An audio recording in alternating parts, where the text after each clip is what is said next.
Did you know one of the ways your company is judged by lenders and credit issuers is with the Equifax Business Failure Score?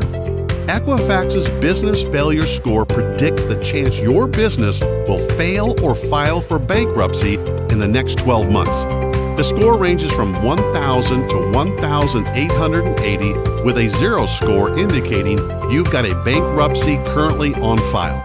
The Equifax's Business Failure Score considers factors such as company size, industry, number of years in business, number of accounts, and your payment history. Lenders and credit issuers use this score to predict whether you should get a loan or a credit card. So, you should monitor this score and focus on keeping it as high as possible.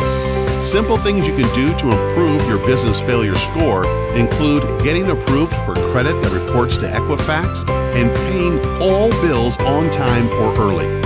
Contact us today to learn more about your Equifax's Business Failure Score.